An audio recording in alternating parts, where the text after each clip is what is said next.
የጣሊያኑ ጠቅላይ ሚኒስትር የሙኒክን የጸጥታ ኮንፈረንስ ጥለው ለምን አዲስ አበባ ከተሙ? በቀለም ትንታኔ በስፋት እንመለከተዋለን። ኢትዮጵያ የባህር በር በማጣቷ እስከ 31 ቢሊዮን የአሜሪካ ዶላር እየከሰረች ነው። እንዴት? ይህም በቀለም ምላሽ አለው። አብራችሁን ቆዩ። ጤና ይስጥልን፣ እንደምናላችሁ የተወደዳችሁ የቀለም ቤተሰቦች። ለቻናላችን አዲስ የሆናችሁ ሰብስክራይብ አድርጉ። ይህንን ቪዲዮ ላይክ፣ ሼር፣ ኮሜንት በማድረግም ከኛ ጋር ቆዩ። አሁን ወደ ዝርዝር ጉዳዮች አልፋለሁ።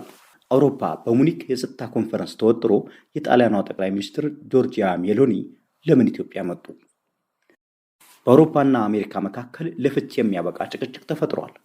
ነውጠኛውና ሜርካንታሊስቱ ዶናልድ ትራምፕ ወደ ስልጣን በድጋሚ ከመጡ ወዲህ የአሜሪካና አውሮፓ ፍቅር ነፋስ ገብቶታል። ዶናልድ ትራምፕ ዓለም ለዘመናት የገነባቸውን ባለብዝሃ ወገን ግንኙነትና ስርዓት እየበታተኑ የራሳቸውን ፍላጎት በኃይልና በሁለትዮሽ ግንኙነት እያሳኩ አቅመቢስ ሀገራትን ጭልፊት እንደዞሮ ጫጩት ኩም እያደረጉ ቀጥለዋል።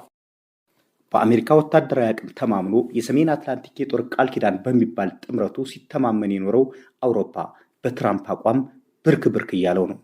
ትራምፕ ከፍተኛ ድርሻውን የምንሸፍንለት ኔቶ ለእኛ ፋይዳ ቢስ ነው ብሎ ያምናሉ። ከኔቶ ለመውጣትና በራሷ አቅም የምትተማመን አሜሪካን መፍጠር ይፈልጋሉ። ጠላትና ስጋት ያሏቸውን አገራት በታሪፍና በኃይል ከልክ ማስገባትም ምርጫቸው አድርገዋል። ማዱሮን በኃይል አንቀው በመውሰድ ኢራንን በአንድ ዙር ድብደባ በማድቀቅ የጦር አቅማቸውን ያሳዩት ትራምፕ ኩባን ደግሞ በጠንካራ ማዕቀብ ዓለም እያያት እንድትሟሟ እያደረጉ ነው። አውሮፓ እንደ ብቸኛ ጠላቱ የሚቆጥራትን ሩሲያ ትራምፕ በጠላትነት አልወሰዷትም። ስልጣን ከያዝኩ በ24 ሰዓታት አስቆመዋለሁ ብለው የፎከሩበትን የሩሲያ ዩክሬን ጦርነት አንዳችን ልባት ሳይሰጡት በስልጣን ላይ 1 ዓመት አሳለፉ። ጊዜ በገዙ ቁጥር ደግሞ ለአውሮፓ ያላቸው ፍቅር እየቀነሰ ለሩሲያ ያላቸው ፍቅር እየጨመረ መጣ። ይህ ድንጋጤ ውስጥ የከተታቸው አውሮፓውያን የአሜሪካ የውጭ ጉዳይ ኃላፊ ማርኮ ሩቢዮን ይዘው ሙኒክ ላይ እየመከሩ ነበር።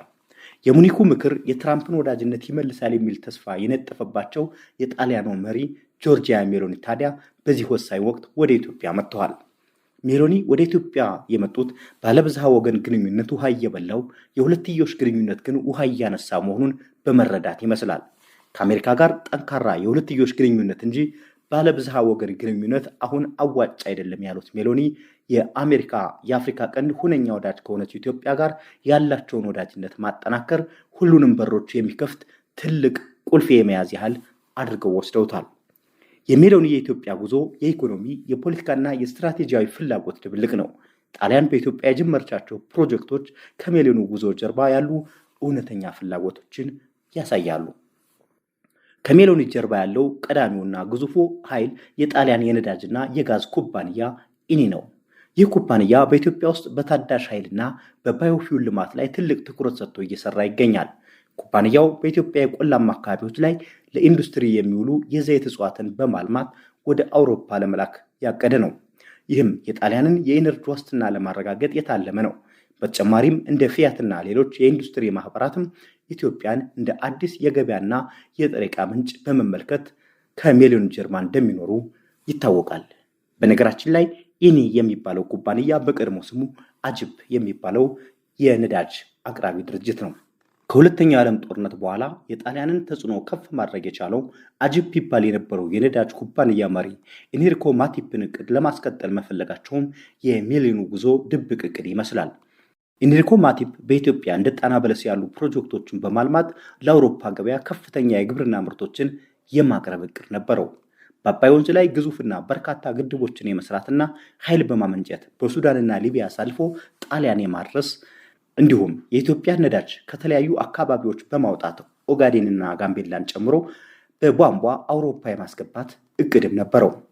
የሜሎኒ ጉዞ በጀርባው የማቲፕ ፕላን ተግባራዊ እንዲሆን የጣሊያን መንግስት የልማት ባንክና የጣሊያን ኤክስፖርት ክሬዲት ኤጀንሲ ትልቅ ሚና የሚጫወቱበትን አውድ ለመፍጠርም ሊሆን ይችላል። እነዚህ ተቋማት በኢትዮጵያ ለሚከናወኑ የመሰረተ ልማት ግንባታዎችና የግብርና ፕሮጀክቶች ዝቅተኛ ወለድ ያለው ብድርና ዋስትና ያቀርባሉ። ይህም የጣሊያን ኩባንያዎች በኢትዮጵያ ውስጥ ያለምንም ስጋት እንዲንቀሳቀሱና የቻይናን ኩባንያዎች የበላይነት እንዲገዳደሩ መንገድ ይከፍታል። ሜሎኒ በአፍሪካ ህብረት መድረክ ያሳዩት ድፍረት ከአውሮፓ ህብረት ኮሚሽን እና ከአሜሪካ የውጭ ጉዳይ መስሪያ ቤት የተቀናጀ ሊሆን እንደሚችል የሚያመላክቱ ትንተናዎችም አሉ።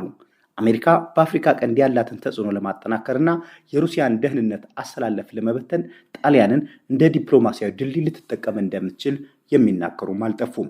ይህ እውነት ከሆነ ደግሞ በአሜሪካና አውሮፓ ፍቅር መካከል ነፋስ መግባቱን ተከትሎ ጣሊያንና አሜሪካ በግል ፍቅር መጀመራቸውን የሚጠቁም ነው። ከሜሎኒ ጀርባ ያሉ ቀኝ ዘመም ፖለቲከኞች ዋነኛ ትኩረታቸው ህገወጥ ስደትን መግታት ነው። የአሜሪካው ፕሬዝዳንት ዶናልድ ትራምፕ ፍላጎትም ስደተኞችን መግታትና የገቡትን መመለስ ነው። በኢትዮጵያ ውስጥ የሚተገበሩ የስራ ዕድል ፈጠራ ፕሮጀክቶች ዓላማቸው ወጣቶች ወደ አውሮፓና አሜሪካ እንዳይሰደዱ በሀገራቸው አማራጭ እንዲያገኙ ማድረግ ነው። ይህም በጣሊያን የውስጥ ፖለቲካ ውስጥ ለሜሎኒ መንግስት ትልቅ ድጋፍ ያስገኛል። በኢትዮጵያ ሰፊ የስራ ዕድልና ኢኮኖሚያዊ አቅም ከተፈጠረ ደግሞ ከኢትዮጵያ ብቻ ሳይሆን ከዙሪያዋ ካሉ በቀውስ ውስጥ የተነከሩ ሀገራት የሚነሱ ስደተኞችም ወደ አውሮፓና አሜሪካ ከመሄድ በኢትዮጵያ መቆየትን አማራጭ ሊያደርጉ ይችላሉ። ይህም የአሜሪካና ጣሊያንን የሁለትዮሽ ግንኙነት ኢትዮጵያን ታሳቢ አድርጎ ለማጠናከር እድል የሚፈጥር ነው። የጣሊያንና ኢትዮጵያ ግንኙነት ወደ ላቀ ደረጃ ከተሸጋገረና የሚጠበቀውን ፍሬ ካፈራ ደግሞ ጣሊያን በአፍሪካ ላይ የሚኖራትን ተጽዕኖ በብዙ እጥፍ የሚያባዛ ይሆናል። እንደ ፈረንሳይ ያሉ ሀገራት ከአፍሪካ እየተገፉ ሩሲያና ቻይና መሰረታቸውን እያሰፉ ባሉበት ወቅት ጣሊያን ከኢትዮጵያ ጋር ጠንካራ ግንኙነት መመስረቷ በሌሎች አፍሪካውያን ዘንድ ቅቡልነቷን የሚያረጋግጥ ነው። ከሜሎኒ ጀርባ ያሉ እጆች ደግሞ ጣሊያንን ወደ ቀድሞ የዓለም አቀፍ ተጽዕኖ ለመመለስ የሚጥሩ የኢኮኖሚና የፖለቲካ ልሂቃን ናቸው። በኢትዮጵያ ውስጥ የሚታዩት ተጨባጭ እንቅስቃሴዎችም ይህንን የረጅም ጊዜ ብሔራዊ ፍላጎት የሚያንጸባርቁ ናቸው። ለዚህም ይመስላል የሙኒኩን የጸጥታ ኮንፈረንስ በመተው ሜሎኒ አዲስ አበባ የተገኙት። የአፍሪካ ጣሊያን ኮንፈረንስንም በዚሁ ያካሄዱት። የሙኒኩ ኮንፈረንስ የትራምፕን የግሪንላንድ ፍላጎት አላስጣለም። ጀርመንም የአውሮፓ ነፃነት አደጋ ላይ ነው ስትል በመራሄ መንግስቷ መርዝ በኩል ከፍ አድርጋ ተናግራለች። ይህንን አስቀድሞ የተረዱትና ሙኒክን ጥለው አዲስ አበባ የከተሙት ሜሎኒ ግን በአፍሪካ ምድር የተሳካ ጉባኤ አካሂደው ተመልሰዋል። ወደ ሁለተኛው ርዕሰ ጉዳያችን አለፍን። ኢትዮጵያ የባህር በር በማጣቷና በወደብ አገልግሎት ላይ ያጋጠሟት ከፍተኛ ገደቦች በየዓመቱ ከአጠቃላይ ሀገር ውስጥ ምርት ከ19 እስከ 31 ቢሊዮን የአሜሪካ ዶላር እያሳጣት መሆኑን የኢትዮጵያ ፖሊሲ ጥናት ኢንስቲትዩት ይፋ አድርጓል። ይህ ኪሳራ እንደ አውሮፓውያን አቆጣጠር በ2024 ብቻ ከአገሪቱ አጠቃላይ ምርት ከ13 እስከ 23 በመቶ የሚሆነውን ድርሻ ይሸፍናል። ጥናቱን የመሩት ከፍተኛ ተመራማሪ ዶክተር ጀማል መሐመድ እንደገለጹት የወደብና ተዛማጅ ወጪዎች እንደ ቋሚ ታክስ በንግድ እንቅስቃሴው ላይ እየጨመሩ ይገኛሉ። ቀጥተኛ የወደብ ክፍያዎች የንግድ ዋጋውን 12.2 በመቶ ይይዛል። በእቃዎች መዘግየትና ብክነት ምክንያት የሚጨምረው 3 በመቶ ተደምሮ አጠቃላይ የወደብ ወጪን 15.2 በመቶ እንደሚያደርሰው ጥናቱ አሳይቷል። እንደ አውሮፓውያን አቆጣጠር በ2024 ብቻ ያጋጠመው ከ16 ቢሊዮን ዶላር በላይ የንግድ ኪሳራ ኢትዮጵያ በዚያው ዓመት ለውጭ ዕዳ ከከፈለችው የገንዘብ መጠን 193% ወይም ለእጥፍ የቀረበ ብልጫ አለው። የባህር በር ማጣት የሚያሳድረው ጫና እስከ ግለሰብ የሚዘልቅም ነው። በነፍስ ወከፍ በእያንዳንዱ ኢትዮጵያዊ ላይ በየዓመቱ እስከ $235 ማለትም እስከ 35,000 ብር የሚደርስ የኑሮ ጫና እያስከተለባት ይገኛል። ኢትዮጵያ ከ1993 ዓ.ም ጀምሮ ለወጭና ገቢ ንግዷ እስከ 95 በመቶ በጅቡቲ ወደብ ላይ ጥገኛ ናት። ይህም ለኪሳራና ለጸጥታ ስጋት ዳርጓታል።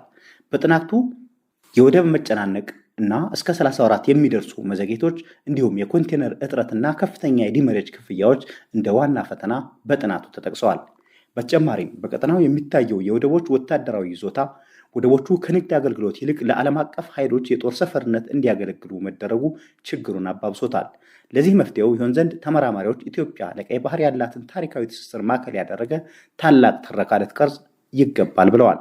የራስ የባህር በር የማግኘት ጉዳይ እንደ ታላቁ የኢትዮጵያ ህዳሴ ግድብ ብሔራዊ የህልውና ፕሮጀክት ተደርጎ ሊወሰድ እንደሚገባና ይህም በጠንካራ ዲፕሎማሲና በቀጠናዊ ትስስር መረጋገጥ እንዳለበት ጥናቱ ይመክራል። ኢትዮጵያ የባህር በር ጥያቄን በመንግስት ደረጃ ማንሳት ከጀመረች በጣት የሚቆጠሩ ዓመታት አልፈዋል። በሰላማዊ መንገድ የባህር በር እንደሚያስፈልጋት ኢትዮጵያ ደጋግማ ጥሪ ብታቀርብም እስካሁን በፈቃደኝነት ይሁንታ የሰጠ ጎረቤት ሀገር የለም። በሶማሌላንድ በኩል ተስፋ ሰጪ ጅምሮች ከመታየታቸው በስተቀር ኢትዮጵያ ያለማችውና ታሪካዊ የባለቤትነት መብት ያላት የአሰብ ወደብ በኤርትራ ቁጥጥር ስር ይገኛል። የኤርትራ መንግስት ግን የባህር በሩን ኢትዮጵያ እንድትጠቀምበት ፈቃደኛ አይደለም። ይልቁንም ከኢትዮጵያ ታሪካዊ ጠላት ማለትም ግብጽ ጋር በማበር በሶማሌላንድ ለማግኘት የተቃረበችውን የባህር በር ጭምር ለማደናቀፍ እየሰራ ይገኛል። የአሰብ ወደብን ለተለያዩ ሀገራት ለመሸጥ እየለመነም ይገኛል።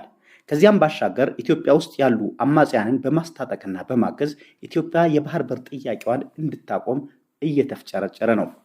ኢትዮጵያ የኤርትራ መንግስትን ጠባጫሪ ባህሪና ድርጊት መነሻ በማድረግ በመንግስቱ ላይ እርምጃ ብትወስድ ህጋዊና ሞራላዊ ድጋፍ አላት። ምክንያቱም የኤርትራ መንግስት በኢትዮጵያ ላይ የደህንነት ስጋት ከመደቀን አልፎ በተጨባጭ ትንኮሳ እያደረገ ይገኛልና። ዩክሬን የኔቶ አባልነት ጥያቄ በማቅረቧ የደህንነት ስጋት ይፈጥርብኛል ያለችው ሩሲያ በዩክሬን ላይ ልዩ ወታደራዊ ዘመቻ አድርጋ በርካታ ግዛቶችን ጠቅልላለች። ሙሉ ዩክሬንን ለመዋጥም በሂደት ላይ ትገኛለች። አሜሪካ ቬንዙዌላ እጽ እየላከች የደህንነት ስጋት ፈጥራብኛለች በሚል ፕሬዝዳንት ማዱሮን አንጠልጥላ ወስዳለች። ሐማስ ሄዝቦላንና ሀውቲን እየደገፈች መሆኑን በመግለጽ እስራኤል በኢራን ላይ ወታደራዊ እርምጃ ወስዳለች። አሁንም ለመውሰድ እየተዘጋጀች ትገኛለች።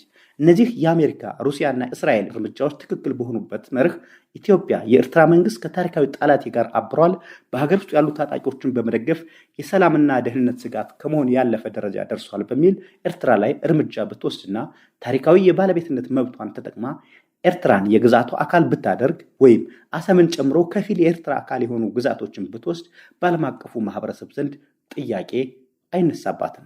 ቢነሳም ጫናው የዛን ያህል ነው ይሆናል ተብሎ ይታሰባል። እንዲያውም ለቀጠናው ሰላም መስፈን የላቀ ሚና መጫወት ስለምትችል ድጋፍን ታገኛለች። ይሁን እንጂ ኢትዮጵያ አሁንም ሰላማዊ አማራጮችን ከኤርትራ እየጠበቀች ነው። የተወደዳችሁ የቀለም ቤተሰቦች ለዚህ ሰዓት የያዝናቸው መረጃዎች እነዚህ ነበሩ። በሌላ ጊዜ መልሰን እስከምንገናኝ